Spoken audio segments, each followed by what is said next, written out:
จงมีความสุขกายสบายใจเด้อเราปรารถนาสิ่งใดก็ขอได้สิ่งนั้น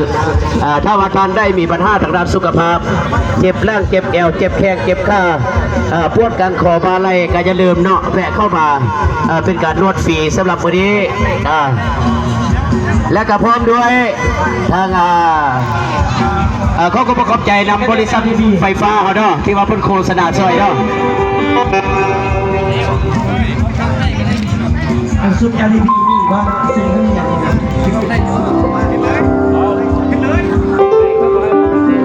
ใครทอดสดได้ดิได้อ่ะวางไว้ค่อยพอนะเอาก็สุขสบายดีเนาะทางญาติพี่น้องที่ได้มาท่องเที่ยวโลดตละนัดอยู่ที่นครหลวงพระบางปีนี้โดยเฉพาะแล้วการทางสมาคมคนพิการตาลาวสาขาแข้งหลวงพระบางของเขาได้มาจัดกิจกรรมเนาะทุกปีอาจจะเป็นบุญ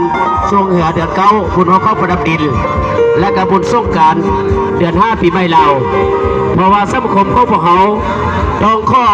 แสดงความขอบใจนำทั้งทางการนำภาครัฐที่อำนวยความสะดวกเป็นต้นกับแม่สถานที่จัดงานเนาะทุกปี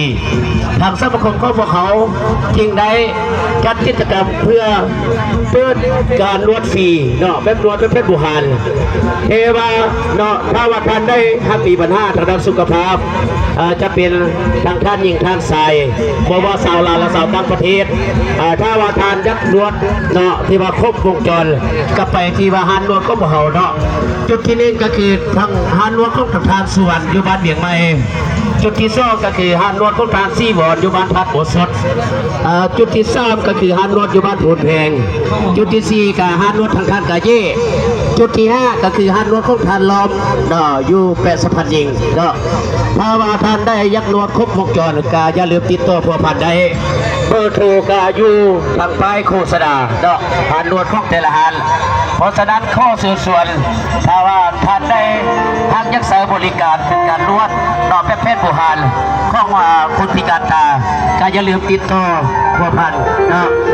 ตามที่หานวดแต่ละจุดที่ข้าพเจ้าได้บอกไป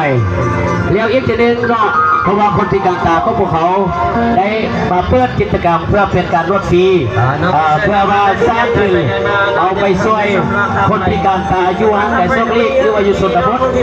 เขาเจ้าด้อยโอกาสพอได้รับความช่วยเหลือเนาะเพราะฉะนั้นพวกทางสมาคมของพวกเขาได้มาจัดกิจกรรมนี้ก็เพื่อเอาทีมจำนวนนี้ไปช่วยเหลือเขาเจ้าเพื่อเอาเขาเจ้ามาฝึกอบรม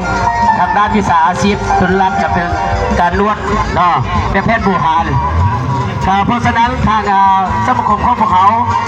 ต้องข้อแสดงความเคารพใจนำทางสังคมทั่วไปที่ได้ให้การสนับสนุนเนาะมาบริจาคช่วยเหลือเป็นน้ำจิตน้ำใจให้สมาคมของพวกเขาได้เอาไปช่วยเหลือคนพิการตาอยู่ห่างไกลซอกลีกเนาะอยู่ชนบทแล้วอีกแสดงก็ทางสมาคมของพวกเขาการแสดงความขอบใจเป็นอย่างยิ่งโดยเฉพาะน้ำจิตน้ำใจผู้ที่ว่ามาบริจาคเสื้อก็คือบริษัทลาวโทรคมเนาะแล้วก็ยังมีทุกท่านที่ว่ามาบริจาคเนาะเป็นน้ำจิตน้ำใจเรียกว่าเป็นเครื่องดื่มต่างๆเพราะว่าสมาคมของพวกเขาต้องแสดงความรู้บุญคุณล้นเลื่อ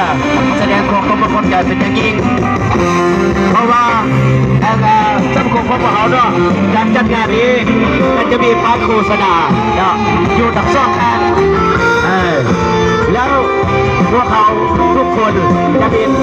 โม่ดวนเนาะโดยเฉพาะโม่ดวนแต่ละได้มาเต้าหู้กันเพื่อสามัคคี